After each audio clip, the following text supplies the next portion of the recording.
এরকম একটার পর একটা তারা। যেই সূর্য পৃথিবীর চেয়ে 13 লক্ষ গুণ বড়, ব্যাটেল জিউস নামে একটা তারা আছে, ওটা সূর্যের চেয়ে 33 কোটি গুণ বড়। তার মানে কি ব্যাটেল জিউসই সবচেয়ে বড় না, ছোট্ট একটা তারা। এই ব্যাটেল জিউসরে খেয়ে ফেলাইতে পারে এরকম হাজার কোটি গুণ বড় সাইজের তারা আছে না নাই? এরকম কয়েক বিলিয়ন তারা নিয়ে আমাদের গ্যালাক্সি গঠিত। আমাদের গ্যালাক্সি, এটার নাম মিল্কি ওয়ে। এটার নাম কি? আমাদের গ্যালাক্সি। এই গ্যালাক্সিতে আমাদের অবস্থান। এরকম কত হাজার কোটি গ্যালাক্সি আছে আমেরিকার নাসার বিজ্ঞানীরাও জানে না। আমাদের গ্যালাক্সির সবচেয়ে কাছের যে গ্যালাক্সি, ওই গ্যালাক্সিটার নাম হচ্ছে অ্যান্ড্রোমেডা। কি নাম? অ্যান্ড্রোমেডা। আমাদের গ্যালাক্সি থেকে কেউ যদি কাছের গ্যালাক্সি অ্যান্ড্রোমেডাতে যেতে চায়, তার 2.5 মিলিয়ন লাইট ইয়ার্স সময় লেগে যাবে। কথাটা কঠিন হয়ে গেছে, আমি ভেঙে বলি, তারপরে সুবহানাল্লাহ কইেন। আমাদের গ্যালাক্সির নাম মিল্কি ওয়ে। মিল্কি ওয়ে থেকে যদি কেউ অ্যান্ড্রোমেডাতে যেতে যায়, কত সময় লাগবে? 2.5 million light year. Light year মানে আলোক বর্ষ। আলোর গতিতে যদি ছোটা যায়, 2.5 মিলিয়ন মানে হচ্ছে প্রায় 25 লক্ষ। তাহলে পৃথিবীতে সবচেয়ে দ্রুতগামী যে বিষয়টা আবিষ্কৃত হয়েছে সেটা হচ্ছে আলো। এই যে লাইট মারলে যে ছোটে, এই লাইট প্রতি সেকেন্ডে 1,86,000 মাইল বেগে ছুটতে পারে। 1 মিনিটে না, 1 ঘন্টা না, 1 মিনিটে না, 1 সেকেন্ডে আলো চলে যায় কয় mile? 1,86,000। Could you imagine that? আপনি কল্পনা করতে পারেন? হয়তো মাথা নাড়াইতেছেন। এটা কি কল্পনা করা যাবে? আমার তো তার ছিঁড়ে যাচ্ছে। 1 সেকেন্ডে নাকি আলো ছুটে 1,86,000 মাইল বেগে। 1 সেকেন্ড শব্দ কইতে তো 2 সেকেন্ড লাগে। কথা কোন? এর মধ্যে আলো চলে গেছে 1,86,000 মাইল। তো কোন রকেট যদি আপনি পান, যে রকেট দিয়ে সেকেন্ডে 1,86,000 মাইল বেগে রকেটটা ছুটবে প্রতি সেকেন্ডে, খেয়াল করেন, ঘন্টায় না, মিনিটে না, কিসে?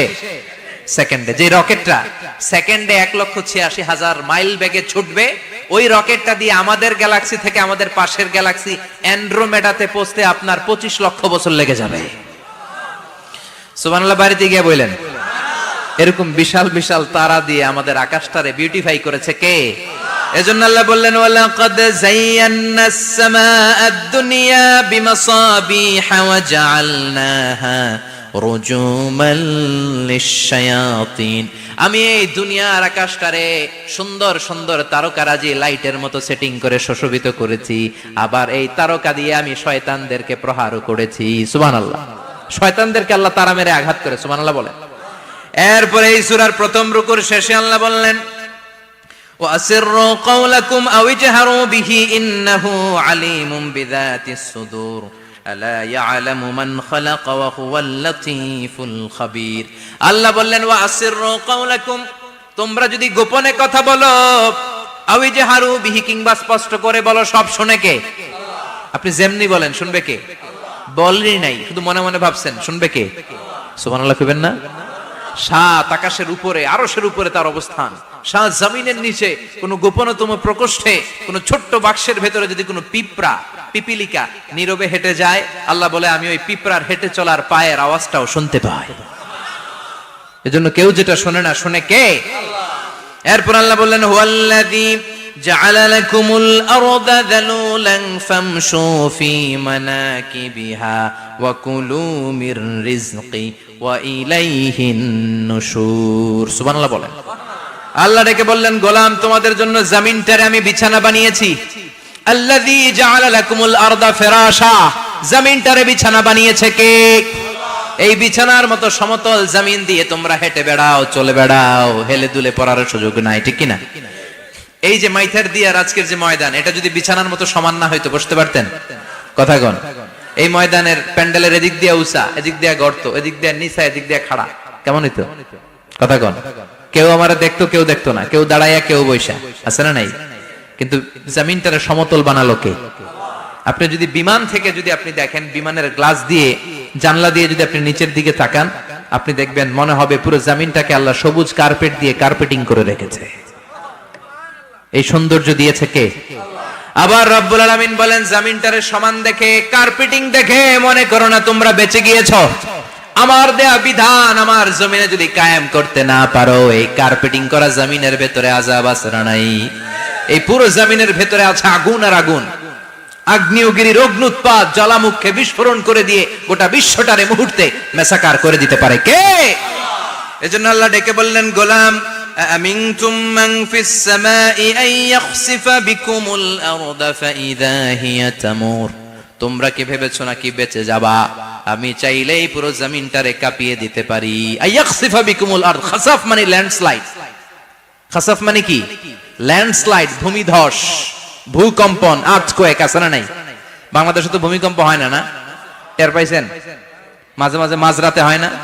3টার দিকে নিজেই দৌড় দিব না বাচ্চারা লইয়া দৌড় দিব, লুঙ্গি পইরা দৌড় দিব না লুঙ্গি ছাড়া দৌড়ামু? কথা কম। এই ভূমিকম্প আছে না নাই? আল্লাহ বলে মনে করো না জমিনটা সমতল, কার্পেটিং করে দিয়েছি, এই কার্পেটিং এর ভিতরেও আগুনের দলা আছে না নাই? আবার আল্লাহ বললেন আমিনতুম মান ফিস সামাই আন ইউরসিলা আলাইকুম হাসিবা। নিচে যেমনি কার্পেটিং করা জমিনের ভেতরে অগ্নুৎপাত রেখে দিয়েছি, মাথার উপর থেকে আযাব দেওয়ার সুযোগ আছে না নাই? চাইলে আল্লাহ অগ্নি বৃষ্টি দিতে পারে, আগুন বৃষ্টি দিতে পারে, ঠান্ডার বজ্রপাত দিতে পারে। আপনারা লূত আলাইহিস সালামের কওমের নাম শুনেছেন? তারা হোমোসেক্সুয়ালিটি, সমকামিতা করত। ফলে আল্লাহ তাআলা বিশাল এক চিৎকার মেরে সাইয়েদনা জিবরাইলের মাধ্যমে পুরো জমিনটারে শেষ করে দিলেন। ফাজআলনা আলিয়াহা সাফিলাহা ওয়া আমতারনা আলাইহিম হিজারাতাম মিন সিজিল। তাদের অপকর্মের কারণে জর্ডানের ওই এলাকাটাকে আল্লাহ বললেন জিবরাইল এলাকাটারে হাতে তুলে নে, আকাশের উপরে তুলে পুরো এলাকা সহ মানুষ সহ জমিনের মধ্যে গেড়ে দে। জমিনের নিচের মাটি উপরে নিয়ে গেল কে? উপরের মাটি নিচে নিয়ে গেল কে? পুরো জায়গাটা এখন ডেড সি হয়ে গেছে। কি সি? ডেড সি নাম শুনেন নাই বোধহয়? আজকে শুনে রাখেন, এটারে বলে মৃত সাগর।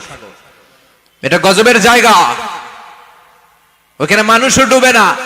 লবণের ডেনসিটি, সল্টের ডেনসিটি এত হাই, এই পানির মধ্যে এত গজব, এর মধ্যে কোনো মাছ জন্মায় না, চিংড়ি জন্মায় না, কাঁকড়া জন্মায় না, ব্যাং হয় না, শ্যাওলা হয় না, কিচ্ছু বাঁচে না। এটা গজবের জায়গা। চিল্লায় বলেন ঠিক কিনা? যে আল্লাহ জর্ডানের এলাকাটারে ধ্বংস করে দিল, ওই আল্লাহ আজও আছে না নাই? এই জন্য নিজ দিয়ে তিনি যেমনি আযাব দিতে পারেন, ভূমিকম্প দিতে পারেন, জলোচ্ছ্বাস দিতে পারেন, উপর থেকে তিনি শিলাবৃষ্টি দিতে পারেন কি পারেন না? মাইথার দিয়ে কখনো শিলাবৃষ্টি হয়েছিল? হ্যাঁ, ফসল ক্ষেত শেষ করে দেয় না? ছাগল টাগল মরে যায়। ছাগল যদি ইয়াতে থাকে ক্ষেতের মধ্যে, বড় শিলা মাথায় পড়লে শেষ, মানুষও শেষ, টিনের চালও শেষ। কথা কন। এরপরে আল্লাহ যদি উল্কা বৃষ্টি পাঠায়, উল্কা যদি পড়ে, কই যাবেন? কোথায় যাবেন আপনি? উল্কা চিনেন? মহাশূন্যে বিশাল পাথরের খণ্ড ঘর্ষণ খেয়ে পৃথিবীর ভেতরে ঢুকে যায়। এই পৃথিবীতে সবচেয়ে বড় উল্কাপিণ্ড পড়েছে সাউথ আফ্রিকাতে। সাউথ আফ্রিকার একটা সিটি আছে হোবা সিটি।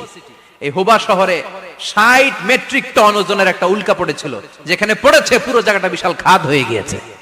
এরকম একটা উল্কা যদি এখানে পড়ে আজকে, বাঁচার উপায় আছে?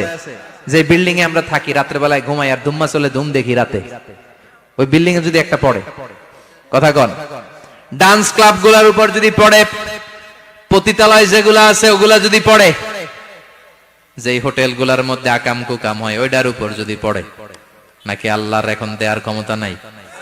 কথা কন। তার মানে বেঁচে গেছো, পার পেয়ে গেছো মনে করো না, নিজ দিয়েও আযাব আছে, উপর দিয়েও আযাব আছে। চিল্লায় বলেন ঠিক কিনা? এজন্য ভয় পেতে হবে একজন সত্তাকে, তিনি কে? সব ক্ষমতার মালিককে। এরপর আল্লাহ বললেন আওয়ালাম ইয়ারাউ ইলা আত-তায়রি ফাওকাহুম সাফাতিন ওয়া ইয়াকবিদনা মা ইউমসিকুহুন্না ইল্লার রাহমান ইন্নাহু বিকুল্লি শাইইন বাসীর। সুবহানাল্লাহ বলেন। আল্লাহ বলেন তোরা নাস্তিক হস কেমন করে? মানুষ নাস্তিক হয় কেমন করে? মানুষ কি মুক্ত বিহঙ্গের দিকে নজর করে তাকায় না?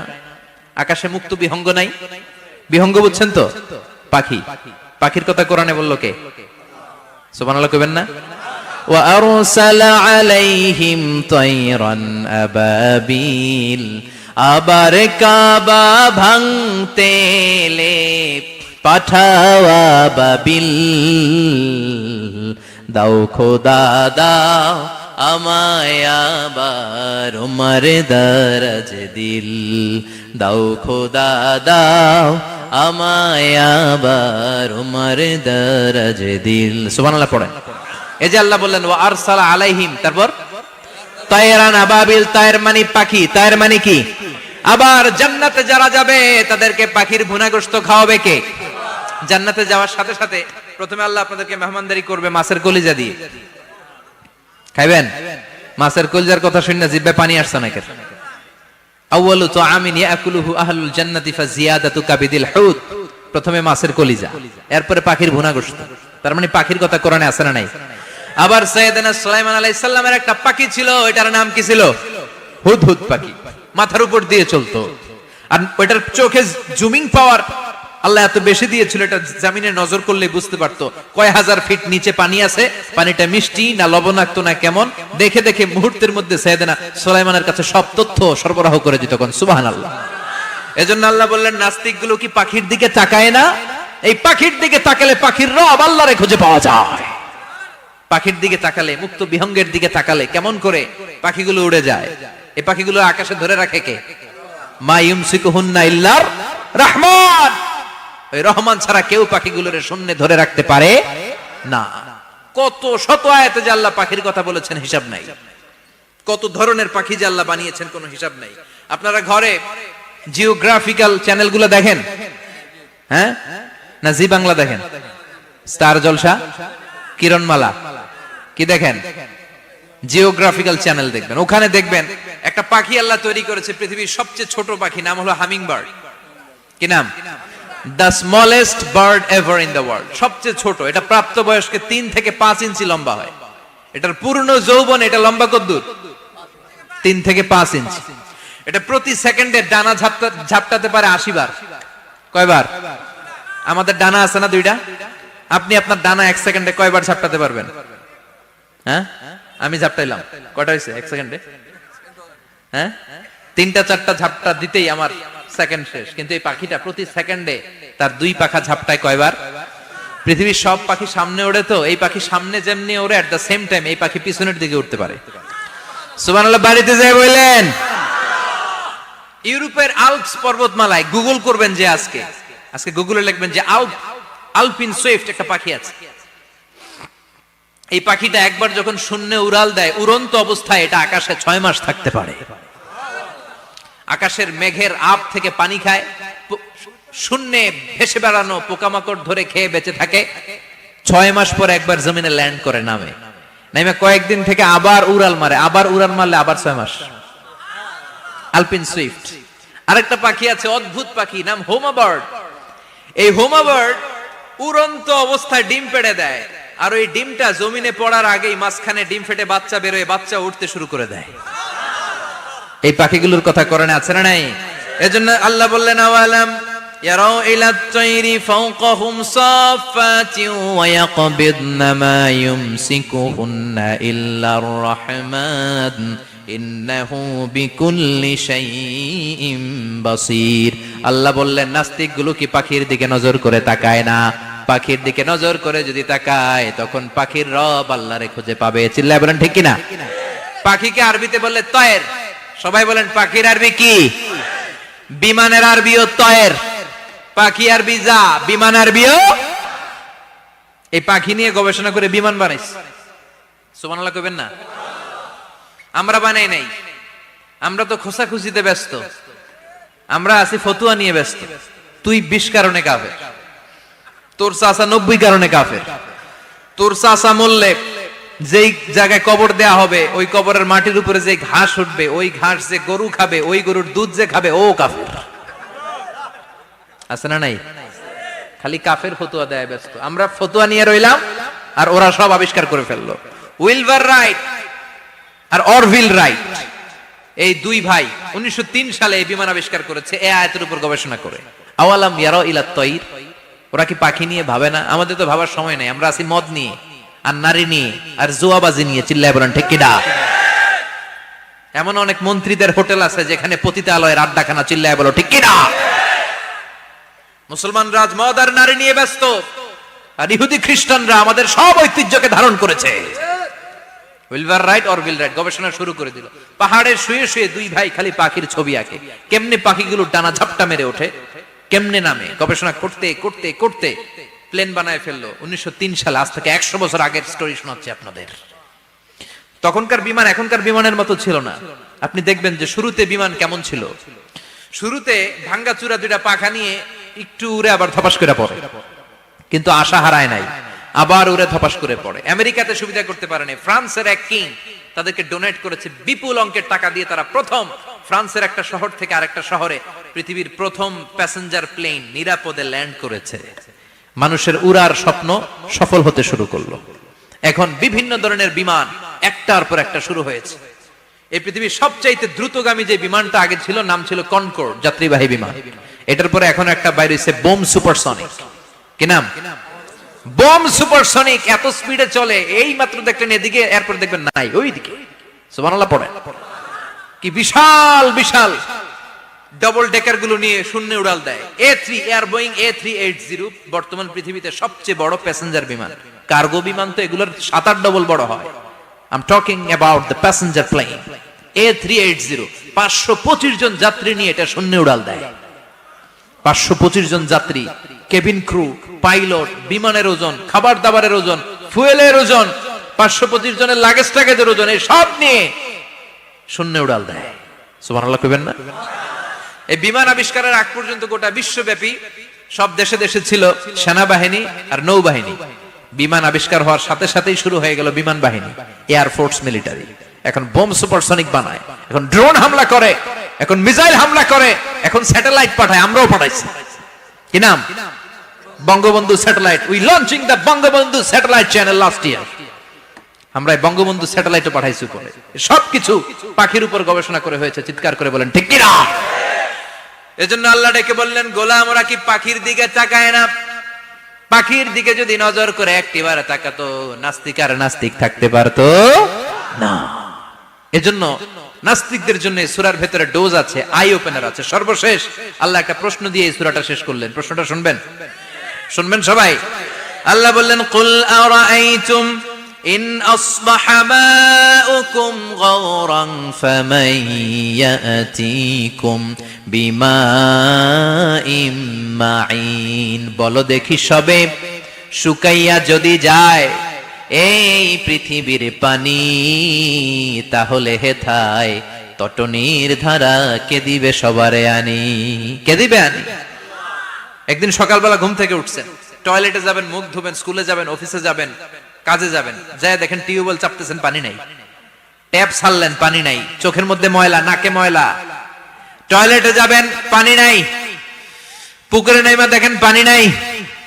বিশাল বিশাল মেশিন বসিয়ে মাটির নিচ থেকে ভূগর্ভস্থ পানি ওঠানোর চেষ্টা করলেন, একটা পানি নাই। এক ফোঁটা পানি গোটা বিশ্বে কোথাও নাই। কে দিব পানি আপনারে?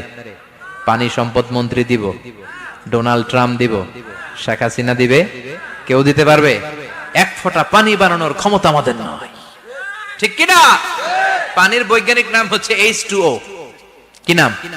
এই দেশে H2 নিয়ে কত কথা আছে না নাই? হাইড্রোজেনের 2টা মলিকিউল, অক্সিজেনের একটা মলিকিউল। এই 2টা গ্যাস, হাইড্রোজেন আর অক্সিজেন, 2 গ্যাস একসাথে মিলাইলে কি হয়? কথা বলেন। মিঠা নদীর পানি। সুবহানাল্লাহ পড়েন। আল্লাহ বললেন, ঘুম থেকে উঠে যদি দেখো পৃথিবীর সব পানিগুলো একেবারে পৃথিবীর নিচে চলে গেছে, কোন মাধ্যম দিয়ে এক ফোঁটা পানির জোগাড় আর বন্দোবস্ত করা যায় না, কে তোদেরকে পানি এনে দিবে? কথা কন। আল্লাহ ছাড়া এক ফোঁটা পানি এনে দেওয়ার মতো ক্ষমতা কারো আছে নাকি? আবার পানি থেকে পৃথিবীর সব কিছুরে বানালো কে? ওয়াজআলনা মিনাল মাই কুল্লা শাইইন হাই আফালা ইউমিনুন। আল্লাহ বললেন, পানি থেকে গোটা বিশ্বের সব আমি বানালাম। সব জীবিত জিনিস তৈরি হয়েছে পানি থেকে। এটা কোরআনের কথা। কার কথা? আর ১৫০০ বছর পর বিজ্ঞানীরা এখন বলছে পানি থেকেই সব প্রাণ এসেছে। সুবহানাল্লাহ পড়েন। বিজ্ঞানীদের রিসার্চে এসেছে পৃথিবীর সর্বপ্রথম যে প্রাণীটার উৎপত্তি, এটার নাম নাকি অ্যামিবা। কি নাম? It's a very small unicellular organism in the world. এককোষী শৈবাল অ্যামিবা এসেছে পানি থেকে, ওদের কথা। তারপরে এসেছে জুপ্লাঙ্কটন, ফাইটোপ্লাঙ্কটন, ব্যাকটেরিয়া প্লাঙ্কটন, একটার পর একটা ডেভেলপ করেছে। সব এসেছে পানি থেকে। পানি নাই তো কিচ্ছু নাই। পানি হচ্ছে প্রাণের ব্লুপ্রিন্ট। চিল্লায় বলেন ঠিক কিনা? পানির মধ্যে সব প্রাণের অস্তিত্ব রেখে দিয়েছে কে? আবার ফলের মধ্যে আল্লাহ পানি দিয়ে বললেন, আন্না সাবাবনাল মাআ সাব্বা। যেখানে যতটুকু পানির দরকার, রসের দরকার, সব রস দিল কে? ক্ষীরার ভিতরে পানি আছে না নাই? কলার ভিতরে, আপেলের ভিতরে, তরমুজ, তরমুজ তো পুরাই পানি। কথা কন। ডাবের ভিতরে কে দিল? নাকি আমনে বানাইছেন? কেউ বানাতে পারে? এই পানিগুলো দিল কে? আবার আল্লাহ বললেন মারাজাল বাহরাইনি ইয়ালতাকিয়ানি বাইনাহুমা বারযাখুন লা ইয়াবগিয়ান ফাবিআইয়ি আলাই রাব্বিকুমা তুকাযযিবান। দুই দিকে সাগর বয়ে যায়, একদিকে এলো না পানি, একদিকে মিঠা পানি, একসাথে সাগরটা বয়ে যায়, কিন্তু মাঝখানে এমন ব্লকেজ, একটার পানি আর একটার সাথে মিশে না, আটকায় রাখলো কে? দেখছেন আপনারা কোথাও এটা? কই দেখছিলেন? গোয়ালন্দ, বুড়িগঙ্গার এখানে একসাথে পানি বয়ে যায়, এই জায়গায় পানি এই জায়গায় পানি মিলে না, মিশে না। দাউদকান্দির এখানেও আছে, মিশে না। এর কারণ এই পাশের পানি এটা ডেনসিটি হাই, বেশি ঘন, এটা ডেনসিটি লো, এটা পাতলা, এটা টেম্পারেচার হাই, এটা টেম্পারেচার কম, এটা লবণ বেশি, এটা লবণ কম, দুইটা দুই পানি একসাথে বয়ে যায়, একটার সাথে আরেকটা মিশে না। এই কারিগরটা কে? চিল্লায় বলতে হবে কে? সেজন্য আল্লাহ বললেন গোলাম পানি দিয়ে আমি বানালাম, পানি ছাড়া বাঁচবি না, এজন্য সব জায়গায় পানির ব্যবস্থা করে দিয়েছে কে? আবার বেশি পানি হলেও মরার ব্যবস্থা আছে না নাই? সাইয়েদনা নূহ আলাইহিস সালামের কওমকে বন্যা দিয়ে ধ্বংস করেছে কে? এজন্য পানি চাইবো কার কাছে? কথা কন। আল্লাহ মেঘ দে পানি দে ছায়া দে রে তুই, আল্লাহ মেঘ দে। সবাই পড়েন না? আল্লাহ মেঘ দে পানি দে ছায়া দে রে তুই, আল্লাহ মেঘ দে। দেয়ার মালিক একজন, তিনি কে? চাইতে হবে কার কাছে? সব ক্ষমতার মালিক কে? নাকি আমরা? আমরা ক্ষমতার মালিক। আর জীবনে কোনোদিন বলবেন মানুষ সকল ক্ষমতার উৎস, এই কথা কোনোদিন বলা যাবে? সকল ক্ষমতার একচ্ছত্র নিরঙ্কুশ মালিকানা একজনের, চিৎকার করে বলতে হবে তিনি কে? বিপদে আপদে সবসময় আমরা তার কাছে চাইবো, তার কাছে ফিরবো। এই সূরা যারা তেলাওয়াত করবে তাদের কবরের আযাব হবে না। কবরে যাওয়া লাগবে কি লাগবে না? যাওয়া লাগবে না। কার কার হাত তোলেন?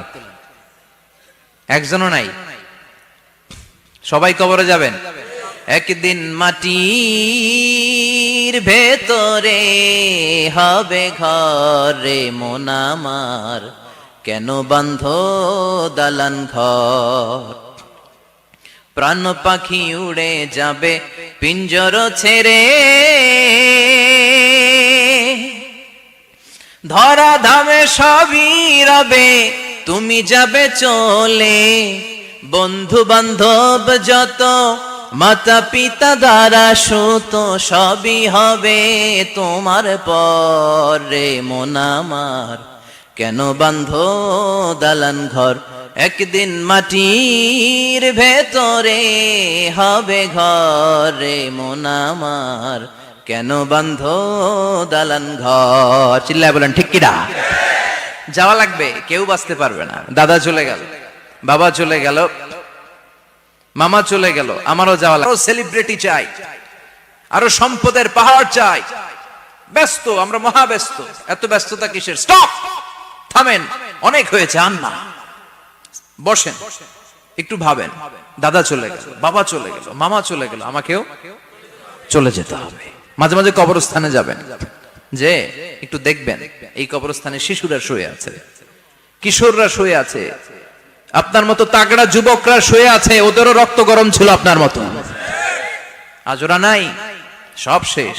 আপনাকেও যেতে হবে, এই কবরে আমাদেরকে যেতে হবেই। কবরের প্রশ্নের উত্তর দিতে হবে। চিল্লায় বলেন ঠিক কিনা? কবরে প্রথম প্রশ্ন করা হবে মার রব্বুক, তোমার রবের নাম কি? আমাদের রব কে? ওমা দীনুক, তোমার ধর্মের নাম কি? আমাদের ধর্মের নাম কি? বিশ্ব নবীর চেহারা দেখিয়ে বলা হবে এই লোকটাকে তুমি চিনো কিনা? চিনি না আমরা? চাঁদের চেয়ে সুন্দর তুমি, নবী আমার কমলিহিওয়ালা, দু জাহানের বাদশা তুমি, প্যারা নবী সাল্লাল্লাহু আলা, দু জাহানের বাদশা তুমি, প্যারা নবী সাল্লাল্লাহু আলা, চাঁদের চেয়ে সুন্দর তুমি, নবী আমার কমলিহিওয়ালা। সুবহানাল্লাহ পড়ে। আমাদেরকে জিজ্ঞেস করা হবে রবকে, বলবো আল্লাহ। ধর্ম কি? বলবো ইসলাম। এই লোকটারে চিনো নাকি? আমরা বলবো চিনি, আমাদের প্রাণের নবী মুহাম্মদ সাল্লাল্লাহু। তিনটা প্রশ্নের উত্তর করতে পারলে এডিশনাল আর একটা প্রশ্ন, ওমা ইলমুক। এই তিনটা প্রশ্নের উত্তর জানলা কেমনে? নকল করছো নাকি? বাংলাদেশে নকল আছে না নাই? কোথায় নকল করে? হ্যাঁ, কিছু লিজেন্ড আছে দেখি, একেবারে জামার ভিতরে নকল, টুপির ভিতরে নকল, স্কেলের ভিতরে নকল, মৌজার ভিতরেও নকল। আছে না নাই? কথা বলেন। ফেরেশতারা বলবে তুমি তিনটা প্রশ্নের উত্তর করলে কি করে? আপনাকে বলতে হবে আমি কোরআন থেকে শিখেছি, আমি হাদিস থেকে জেনেছি। চিল্লায় বলেন ঠিক কিনা? তখন ফেরেশতারা বলবে আহলান ওয়া সাহলান, মারহাবান, কংগ্রাচুলেশন, তুমি উত্তর করতে পেরেছো। ইফসাহু লাহু কবরুহু 70 যিরান, আপনার কবরটারে 70 হাত লম্বা বানিয়ে দেয়া হবে। ইফতাহু লাহু বাবুন ইলাল জান্নাহ, জান্নাতের দিকে দরজা করে দেয়া হবে। ইলবাসু মিন লিবাসিল জান্নাহ, জান্নাতের পোশাক পরিয়ে দেয়া হবে। আর বলা হবে নাম কানাউ মিল আরুস, বাসর রাতে কনেকে নিয়ে বর যেমনি শান্তির ঘুম, আরামের ঘুম দেয়, তুমিও ঘুম দাও, ঘুমাও। You should get some sleep now, you are very tired man, ঘুমাও, অনেক হয়েছে, ঘুমাও। তোমার এই ঘুম কেউ ভাঙাবে না ইসরাফিলের সিঙ্গার ফুৎকার ছাড়া। আল্লাহ লম্বা ঘুম যেন দিতে পারি তৌফিক দাও। আর যারা ইসলাম বিরোধী, কোরআন বিরোধী, বিশ্বনবী বিরোধী, তাদেরকেও প্রশ্ন করা হবে তোর রব কে? মার রব্বুক? সে বলবে লা আদরি, আমি কিছু জানি না, আমি মাফ চাই, দোয়াও চাই। কথা কন, জানি না, আমি কিছুই মনে করতে পারছি না, আমি কিছু জানি না, আমার ধর্ম নাই, কর্ম নাই, আমার ধর্ম যার যার, উৎসব সবার, আমার কোনো ধর্ম টর্ম নাই, আমার কোনো নামাজ রোজা নাই, আমার কোনো রব নাই। দ্বিতীয় প্রশ্ন, ওমা দীনুক, তোর ধর্মের নাম কি? সে বলবে ধর্ম কি আমি জানি না, আমি ধর্মরে গালি দিতাম, আমি দুনিয়া ইসলাম রে বাস দিতাম, আমি আলেম ওলামাদের বিরোধিতা করতাম, আর শাহবাগের মঞ্চে উঠে ভাষণ দিতাম। আছে না নাই? সব গুমর ফাঁস হয়ে যাবে, ইয়াউমুত তাকাবুন। এরপর বিশ্বনবীর চেহারা দেখিয়ে বলা হবে এই লোকটারা চিনো নাকি? সে বলবে চিনি না, তবে আমার বন্ধুরা তার বিরুদ্ধে ব্লগে লিখতো, আমিও ব্যাড ব্যাড কমেন্টস করে দিতাম, এই লোকটার বিরুদ্ধে আমি কার্টুন বানাতাম, এই বিশ্বনবীর বিরুদ্ধে আমি কথা বলতাম। চিল্লায় বলেন ঠিক কিনা? ফেরেশতারা বলবে লা দারাইতা ওয়ালা তালাইতা, তুই তো কিছুই পারলি না, তুই তো কপাল পোড়া। ফায়ুত্রাকু বিমাতারিকা মিন হাদিদ, লোহার হাতুড়ি দিয়ে পিটিয়ে ওর মাসেলগুলো থেতলে ফেলা হবে। ওয়ায়ুকালু লিল আরদি ইলতাইমি, কবরের দুই পাশের মাটির বলা হবে চাপ দে, এমন চাপ দিবে ফাতাখতালিফা আদলাউহু, ডান পাশের পাজরের হাড্ডি বাম দিকে ঢুকে যাবে, বাম পাশের পাজরের হাড্ডি ডান পাশে ঢুকে যাবে। কিয়ামত পর্যন্ত এই মারামারি চলবে। আল্লাহ এরকম ভয়ঙ্কর পরিস্থিতি থেকে আমাদেরকে বাঁচাও। ওই কবরের আযাব থেকে বাঁচার দরকার আছে না নাই? বিশ্বনবী বললেন যে ব্যক্তি রাত্রিবেলায় সূরাতুল মুলক তেলাওয়াত করবে তার কবরের আযাব হবে না। ইন্না হাযিহি সূরাতুন আযীমা মানিআতুন মিন আযাবিল কবর, এই সূরাটা এমন সূরা, সাধারণ কোন সূরা না। এই সূরাতুল মুলক যে রাত্রিবেলায় তেলাওয়াত করবে তার কবরের আযাব থেকে তারে বাঁচিয়ে দিবে কে? নাম্বার 1 ফাজিলাত, স্ট্যাটাস, মনে থাকবে তো? 2 নাম্বার স্ট্যাটাস শাফাআত লি সাহিবিহা, এই সূরাটা, এই সূরার তেলাওয়াতকারীর জন্য কিয়ামতের দিন সুপারিশ করবে। কোরআন সুপারিশ করবে, চারটেখানি কথা না। কোরআন যদি আপনার বিরুদ্ধে দাঁড়ায় আপনার জান্নাত ক্যান্সেল, আর কোরআন যদি আপনার ব্যাপারে আল্লাহর কাছে রেকমেন্ডেশন করে জান্নাত আপনার জন্য ওয়াজিব করে দিবে কে? এজন্য বিশ্বনবী বললেন শাফাআত লি সাহিবিহা, কিয়ামতের দিন তেলাওয়াতকারীর জন্য আল্লাহর কাছে সুপারিশ করবে। 2টা গেল। 3 নাম্বার বিশ্বনবী বললেন খাসামাত আন সাহিবিহা, এই সূরাটা কিয়ামতের দিন এই সূরার তেলাওয়াতকারীর পক্ষ নিয়ে আল্লাহর সাথে ঝগড়া করা শুরু করে দিবে, আল্লাহর সাথে ডিবেট করবে, ঝগড়া করবে, যতক্ষণ না হাত্তা আদখালাহুল্লাহুল জান্নাহ। হাদিসের টেক্সট হচ্ছে যে যতক্ষণ না আল্লাহ তাআলা তাকে জান্নাতে না ঢুকায় ততক্ষণ ওই সূরার তেলাওয়াতকারীর পক্ষ নিয়ে আল্লাহর সাথে বিতর্ক, ঝগড়া, তর্ক চলতেই থাকবে। সুবহানাল্লাহ। আরো আস্তে বলেন।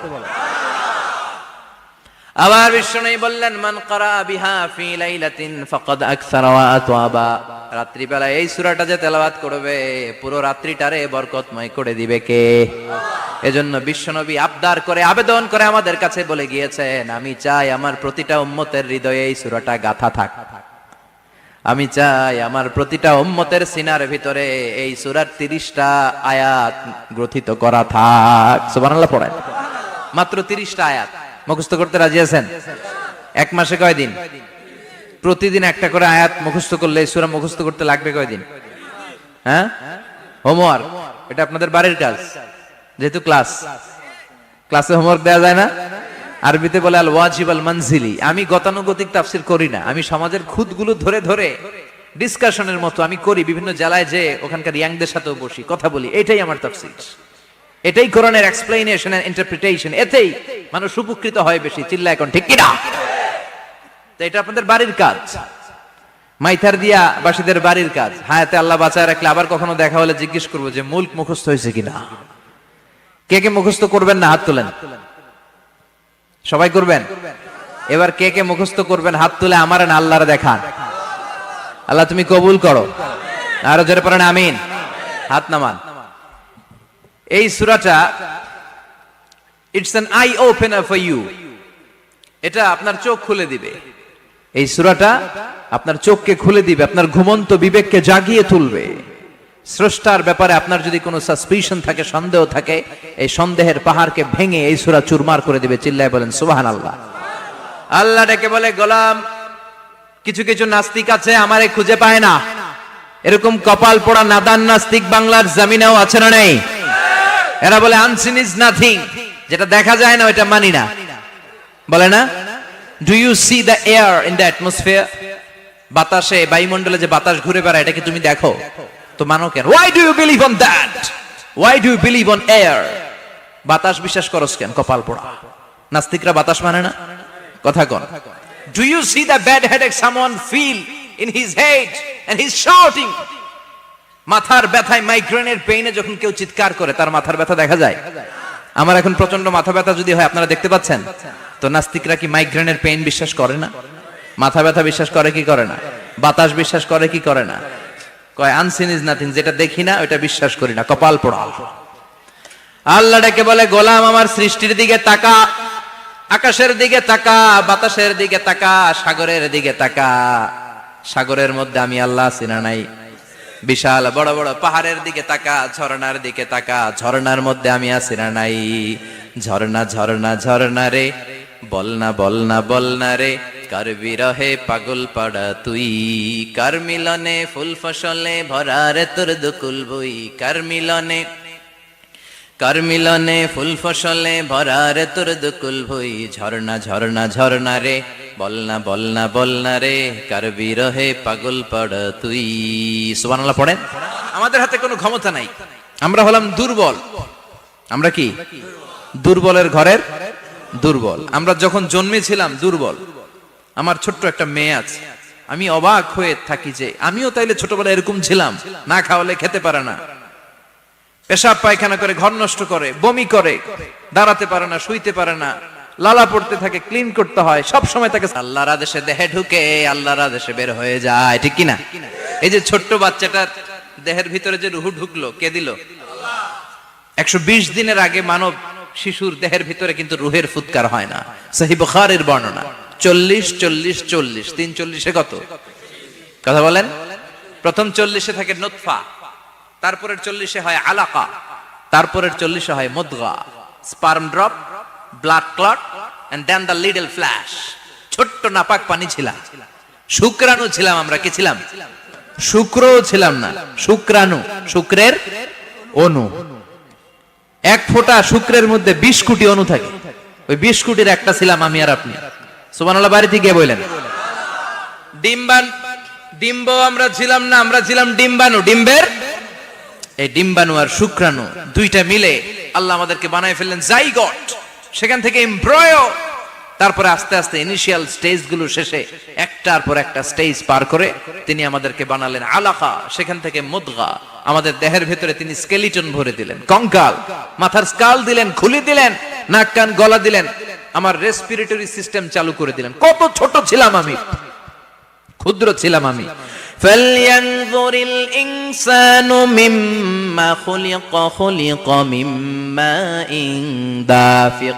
মানুষের উচিত তার সৃষ্টি প্রক্রিয়ার দিকে নজর করে তাকানো। বাবার পিঠ থেকে সবেগে নির্গত হওয়া পানি দিয়ে মায়ের পেটে তোমারে ঢুকায় দিল কে? নাপাক পানি থেকে ছোট্ট ব্যাঙ্গাচির মতো ছিলাম, জোকের মতো মায়ের জরায়ুর দেয়ালে লেগেছিলাম। সেখান থেকে বড় করতে করতে আমার রেসপিরেটরি সিস্টেম, আমার হেয়ারিং সিস্টেম, আমার সব সিস্টেমগুলো তিনি আমার দেহের ভিতরে সেট করে দিল। চিল্লায় কোন সুবহানাল্লাহ। 120 দিনের সার্টেন পিরিয়ড শেষে তিনি দেহের ভিতরে রুহের ফুৎকার দিলেন। দেয়া মাত্রই আমার রুহুতে ধপ ধপ ধপ শুরু হয়ে গেছে। ওই যে ধপ ধপ শুরু হয়েছে আজও থামে নাই। এই ধপ ধপ থামলে বাঁচবেন? দম ফুরাইলে আমরা ঠুস হয়ে যাবো, ঠিক কিনা? হায় রে মানুষ রঙিন ফানুষ, দম ফুরাইলে তবু তো ভাই কারোরই নাই একটুখানি। হায় রে মানুষ রঙিন ফানুষ, রঙিন ফানুষ, হায় রে মানুষ। সুবহানাল্লাহ বলেন। সে আল্লাহ বললেন, গোলাম জীবন আর মরণের মাঝখানে আমি তৈরি করেছি রুহু। পৃথিবীর বিজ্ঞানীরা সব বানাতে পারে, কম্পিউটার বানাতে পারে, প্লেন বানাতে পারে, হেলিকপ্টার বানাতে পারে, রকেট বানাতে পারে, কিন্তু গোটা বিশ্বের সব বিজ্ঞানীরা মিলে কি রুহু বানাতে পারে নাকি? কথা বলেন। গত বছর সোফিয়া নামে একটা রোবট আসছিল না? কথা কন। ওটা মাথা উঁচু করে নিচু করে কথা বলতে চায়, মানুষের মতো হতে চায়। আসলে কি মানুষ? ওটার মধ্যে কি রুহু আছে? রুহু বানাইতে পারবে কেউ? এই রুহু নিয়ে যে কত গবেষণা, মুমূর্ষ রোগীদের উপর গবেষণা চালিয়েছে অনেক। বুলেট প্রুফ গ্লাসের ভিতরে মুমূর্ষ রোগীকে রেখে রেখে তারা চেক করতে চেয়েছে আমেরিকান বিজ্ঞানীরা যে রুহু কোন দিক দিয়ে বের হয়। তারা ওজন করে দেখে মানুষ মরে গেলে কোন লাশের ওজন বেড়ে যায়, কোন লাশের ওজন কমে যায়। যেটাতে কমে গেছে 2-1 কেজি কমে যায়, তার অবাক। কিরা আগে ছিল 80 কেজি, এখন হইছে 78 কেজি, তার মানে 2 কেজি না, এটাই রুহু। এটাই কি? এটা হচ্ছে গবেষণার ধাপ। অনেকগুলো মডিউল তারা আনে, অনেক মুমূর্ষ রোগীকে গ্লাস ফিটিং করা, ইন্টেনসিভ কেয়ারে রেখে তারা অবজার্ভ করে, আর অক্সিজেন মাস্ক খুলে দিয়ে তারা দেখে যে লোকটা ছটফট করে কিভাবে মরে। মরার আগে ওজন মাপ ছিল 80 কেজি, মরে গেছে পরে আবার ওজন দিয়ে দেখে 78 কেজি। কমছে কয় কেজি? বিজ্ঞানে কয় পাইছি। সবাই কয় কি পাইছো? কয় রুহু। কই পাইলেন? কয় আগে 80 এখন 78, 2 কেজি। রুহুর ওজন কয় কেজি? তো বিজ্ঞানীদের সিস্টেম হচ্ছে যে কোনো একটা বিষয়ের উপর গবেষণা চালালে তারা পূর্ণাঙ্গ ডিসিশনে পৌঁছতে পারে না। They couldn't jump to the final conclusion just on one module, based on one module. They cannot do it. তাদের অনেকগুলো মডিউল আনতে হয়। তারা আবার নমুনা আনলো আরেকটা। মুমূর্ষ রোগী, অক্সিজেন চেম্বার লাগানো, মাস্ক লাগানো, এটা খুলে ফেললে মরে যাবে। বুলেট প্রুফ করা গ্লাসের ভিতরে ঢুকিয়ে এটার ওজন মাপ, এটার ওজন 60 কেজি। এবার মাস্ক খোল, মাস্ক খুলছে ছটফট ছটফট করে, এটা শেষ। এবার মাপ দেখ, এবার মাইপা দেখা গেছে 63 কেজি। কয় কেজি বাড়ছে? এক একটার এক এক সিস্টেম হইতেছে, কোনোটা কমে, কোনোটা বাড়ে, কোনোটা কিচ্ছু হয় না। সবাই কয় তাইলে আপনি রুহু পাইলেন কই? আগেরটা কম ছিল, মনে করছিলেন 2 কেজি কমছে, ওইটাই রুহু, এখন 3 কেজি বাইরে গেছে, মিলাইবেন কি দিয়া? কথা কন। আল্লাহ ডেকে বলে, গোলাম কিয়ামত পর্যন্ত একটার পর একটা মুমূর্ষ রোগীকে বুলেট প্রুফ গ্লাসের ভেতরে ঢুকাতে পারবি, গবেষণা করতে পারবি, মাগার রুহু খুঁজে পাবি না। চিল্লায় বলেন ঠিক কি না? কারণ এই রুহুর মালিক কে? সে আল্লাহ বললেন, আল্লাযী খালাকাল মাউতা ওয়াল হায়াতা লিয়াবলুয়াকুম আইয়ুকুম আহসানু আমালা। জীবন আর মৃত্যু বানালাম তোমাদেরকে পরীক্ষা করার জন্য। পরীক্ষা আছে না নাই? গোটা দুনিয়াটাই পরীক্ষা। আল্লাহ যারে পছন্দ করে বেশি তার পরীক্ষাও। আসাদুন নাসি বালাআন আল আম্বিয়া। এই পৃথিবীতে আল্লাহ সবচেয়ে বেশি বালা মুসিবত দিয়ে পরীক্ষা করেছেন নবীদের। কারণ নবীরা আল্লাহর কাছে কম প্রিয় না বেশি প্রিয়? যেহেতু প্রিয় বেশি, পরীক্ষাও। এজন্য মুমিনের উপর যদি পরীক্ষা আসে, মুমিনের উপর যদি অত্যাচার আসে, মুমিনের উপর যদি ধৈর্যের পরীক্ষা আসে, জেল জরিমানা আসে, মুমিন ওইটারে ভয় পায় না। মুমিন ভয় পায় একজনকে। চিল্লায় বলেন তিনি কে? কারণ আল্লাহর ঘোষণা, ওয়ালা তাহিনু ওয়ালা তাহজানু। ঘোষণাটা কার? ভয় নাই, তোদের চিন্তা নাই। আনতুমুল আ'লাউনা ইন কুনতুম মুমিনিন। তোমরাই বিজয়ী হবা যদি মুমিন হও। নিয়ে গেল কে? পুরো জায়গাটা এখন ডেড সি হয়ে গেছে। কি সি? ডেড সি নাম শুনেন নাই বোধহয়? আজকে শুনে রাখেন, এটারে বলে মৃত সাগর। এটা গজবের জায়গা। ওখানে মানুষও ডুবে না। লবণের ডেনসিটি, সল্টের ডেনসিটি এত হাই, এই পানির মধ্যে এত গজব, এর মধ্যে কোনো মাছ জন্মায় না, চিংড়ি জন্মায় না, কাঁকড়া জন্মায় না, ব্যাং হয় না, শ্যাওলা হয় না, কিচ্ছু বাঁচে না। এটা গজবের জায়গা। চিল্লায় বলেন ঠিক কিনা? যে আল্লাহ জর্ডানের এলাকাটারে ধ্বংস করে দিল, ওই আল্লাহ আজও আছে না নাই? এই জন্য নিজ দিয়ে তিনি যেমনি আযাব দিতে পারেন, ভূমিকম্প দিতে পারেন, জলোচ্ছ্বাস দিতে পারেন, উপর থেকে তিনি শিলাবৃষ্টি দিতে পারেন কি পারেন না? মাইথার দিয়ে কখনো শিলাবৃষ্টি হয়েছিল? হ্যাঁ, ফসল ক্ষেত শেষ করে দেয় না? ছাগল টাগল মরে যায়। ছাগল যদি ইয়েতে থাকে ক্ষেতের মধ্যে, বড় শিলা মাথায় পড়লে শেষ, মানুষও শেষ, টিনের চালও শেষ। কথা কন। এরপরে আল্লাহ যদি উল্কা বৃষ্টি পাঠায়, উল্কা যদি পড়ে, কই যাবেন? কোথায় যাবেন আপনি? উল্কা চিনেন? মহাশূন্যে বিশাল পাথরের খণ্ড ঘর্ষণ খেয়ে পৃথিবীর ভেতরে ঢুকে যায়। এই পৃথিবীতে সবচেয়ে বড় উল্কাপিণ্ড পড়েছে সাউথ আফ্রিকাতে। সাউথ আফ্রিকার একটা সিটি আছে, হোবা সিটি। এই হোবা শহরে 60 মেট্রিক টন ওজনের একটা উল্কা পড়েছিল, যেখানে পড়েছে পুরো জায়গাটা বিশাল খাদ হয়ে গিয়েছে। এরকম একটা উল্কা যদি এখানে পড়ে আজকে, বাঁচার উপায় আছে? যে বিল্ডিং এ আমরা থাকি, রাত্রে বেলায় ঘুমাই আর ধুম্মা চলে ধুম দেখি রাতে, ওই বিল্ডিং এ যদি একটা পড়ে, কথা কন, ডান্স ক্লাব গুলার উপর যদি পড়ে, পতিতালয় যেগুলা আছে ওগুলা যদি পড়ে, যেই হোটেল গুলার মধ্যে আকাম কুকাম হয় ওইটার উপর যদি পড়ে, নাকি আল্লাহর এখন দেয়ার ক্ষমতা নাই? কথা কন। তার মানে বেঁচে গেছো, পার পেয়ে গেছো মনে করো না, নিজ দিয়েও আযাব আছে, উপর দিয়েও আযাব আছে। চিল্লায় বলেন ঠিক কিনা? এজন্য ভয় পেতে হবে একজন সত্তাকে, তিনি কে? সব ক্ষমতার মালিক কে? এরপর আল্লাহ বললেন, আওয়ালাম ইয়ারাউ ইলা আত-তায়রি ফাওকাহুম সাফাতিন ওয়া ইয়াকবিদনা মা ইউমসিকুহুন্না ইল্লার রাহমান ইন্নাহু বিকুল্লি শাইইন বাসীর। সুবহানাল্লাহ বলেন। আল্লাহ বলেন, তোরা নাস্তিক হস কেমন করে? মানুষ নাস্তিক হয় কেমন করে? মানুষ কি মুক্ত বিহঙ্গের দিকে নজর করে তাকায় না? আকাশে মুক্ত বিহঙ্গ নাই? বিহঙ্গ বুঝছেন তো? পাখি। পাখির কথা কোরআনে বললো কে? সুবহানাল্লাহ কইবেন না?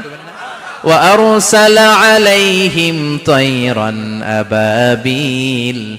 আবার কাবা ভাঙতে এলে পাঠাওয়া বাবিল।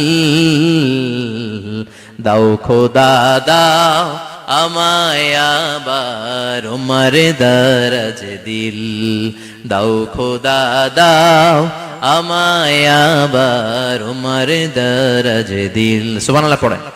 এই যে আল্লাহ বললেন ওয়া আরসালা আলাইহিম, তারপর তায়রান আবাবিল, তায়ের মানে পাখি, তায়ের মানে কি? আবার জান্নাতে যারা যাবে তাদেরকে পাখির ভুনাগোশত খাওয়াবে কে? জান্নাতে যাওয়ার সাথে সাথে প্রথমে আল্লাহ আপনাদেরকে মেহমানদারি করবে মাছের কলিজা দিয়ে। খাইবেন? মাছের কলিজার কথা শুনে জিহ্বে পানি আসছে নাকি? আউয়ালু তুআমিন ইয়াকুলুহু আহলুল জান্নাতি ফাজিয়াদাতু কাবিদিল হুত। প্রথমে মাছের কলিজা, এরপরে পাখির ভুনাগোশত। তার মানে পাখির কথা কোরআনে আছে না নাই? আবার সাইয়েদনা সুলাইমান আলাইহিস সালামের একটা পাখি ছিল, এটার নাম কি ছিল? হুদহুদ পাখি। মাথার উপর দিয়ে চলতো, আর ওইটার চোখে জুমিং পাওয়ার আল্লাহ এত বেশি দিয়েছিল, এটা জমিনে নজর করলে বুঝতে পারতো কয় হাজার ফিট নিচে পানি আছে, পানিটা মিষ্টি না লবণাক্ত না কেমন, দেখে দেখে মুহূর্তের মধ্যে সাইয়েদনা সুলাইমানের কাছে সব তথ্য সরবরাহ করে দিত। কোন সুবহানাল্লাহ। এজন্য আল্লাহ বললেন, নাস্তিক গুলো কি পাখির দিকে তাকায় না? এই পাখির দিকে তাকালে পাখির রব আল্লাহরে খুঁজে পাওয়া যায়। পাখির দিকে তাকালে, মুক্ত বিহঙ্গের দিকে তাকালে কেমন করে পাখিগুলো উড়ে যায়। এই পাখিগুলো আকাশে ধরে রাখে কে? মা ইউমসিকুহুন্না ইল্লার রাহমান। ওই রহমান ছাড়া কেউ পাখিগুলোরে শূন্যে ধরে রাখতে পারে না। কত শত আয়াতে যে আল্লাহ পাখির কথা বলেছেন হিসাব নাই। কত ধরনের পাখি যে আল্লাহ বানিয়েছেন কোনো হিসাব নাই।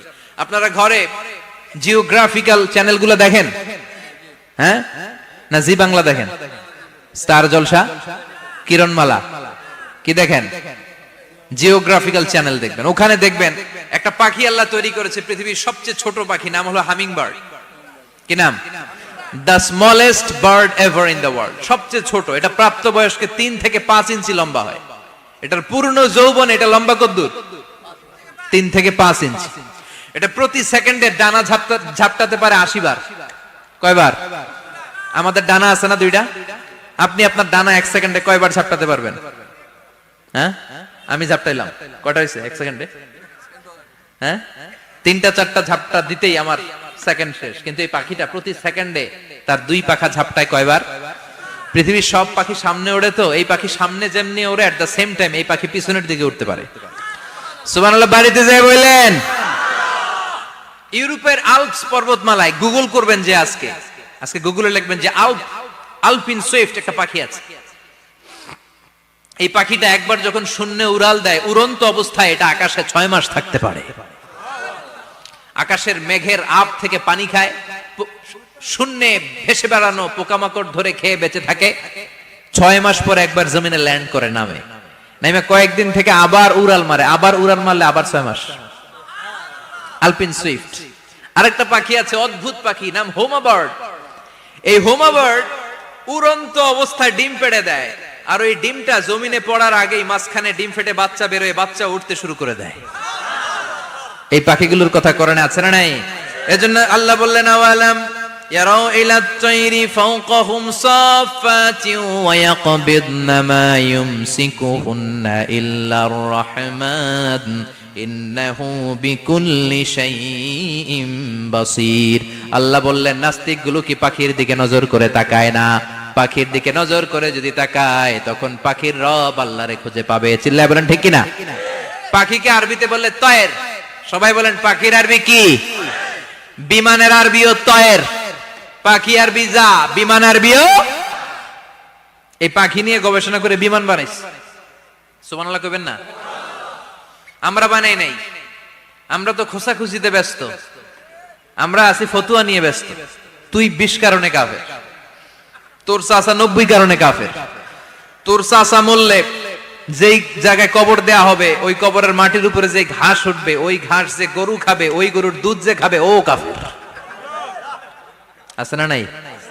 খালি কাফের ফতুয়া দেয় ব্যস্ত। আমরা ফতুয়া নিয়ে রইলাম, আর ওরা সব আবিষ্কার করে ফেললো।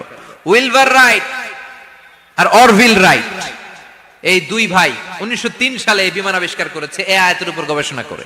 আওয়ালাম ইয়ারাউ ইলাত তাইর, ওরা কি পাখি নিয়ে ভাবে না? আমাদের তো ভাবার সময় নেই, আমরা আছি মদ নিয়ে আর নারী নিয়ে আর জুয়াবাজি নিয়ে। চিল্লায় বলেন ঠিক কিনা? এমন অনেক মন্ত্রীদের হোটেল আছে যেখানে পতিতালয়ের আড্ডাখানা। চিল্লায় বলো ঠিক কিনা? মুসলমান রাজ মদ আর নারী নিয়ে ব্যস্ত, আর ইহুদি খ্রিস্টানরা আমাদের সব ঐতিহ্যকে ধারণ করেছে। উইলবার রাইট অরভিল রাইট গবেষণা শুরু করে দিল। পাহাড়ে শুয়ে শুয়ে দুই ভাই খালি পাখির ছবি আঁকে, কেমনে পাখিগুলো ডানা ঝাপটা মেরে ওঠে, কেমনে নামে। গবেষণা করতে করতে করতে প্লেন বানায় ফেললো 1903 সালে। আজ থেকে 100 বছর আগের স্টোরি শোনাচ্ছি আপনাদের। তখনকার বিমান এখনকার বিমানের মতো ছিল না। আপনি দেখবেন যে শুরুতে বিমান কেমন ছিল। শুরুতে ভাঙ্গাচুরা দুইটা পাখা নিয়ে একটু উড়ে আবার ধপাস করে পড়ে, কিন্তু আশা হারায় নাই, আবার উড়ে ধপাস করে পড়ে। আমেরিকাতে সুবিধা করতে পারেনি। ফ্রান্সের এক কিং তাদেরকে ডোনেট করেছে বিপুল অঙ্কের টাকা দিয়ে। তারা প্রথম ফ্রান্সের একটা শহর থেকে আরেকটা শহরে পৃথিবীর প্রথম প্যাসেঞ্জার প্লেন নিরাপদে ল্যান্ড করেছে। মানুষের উড়ার স্বপ্ন সফল হতে শুরু করলো। এখন বিভিন্ন ধরনের বিমান একটার পর একটা শুরু হয়েছে। এই পৃথিবীর সবচাইতে দ্রুতগামী যে বিমানটা আগে ছিল, নাম ছিল কনকর্ড, যাত্রীবাহী বিমান। এটার পরে এখন একটা বাইরে হইছে বোম সুপারসনিক। কি নাম? Bomb supersonic. এত স্পিডে চলে, এই মাত্র দেখলেন এদিকে, এরপর দেখবেন নাই ওইদিকে।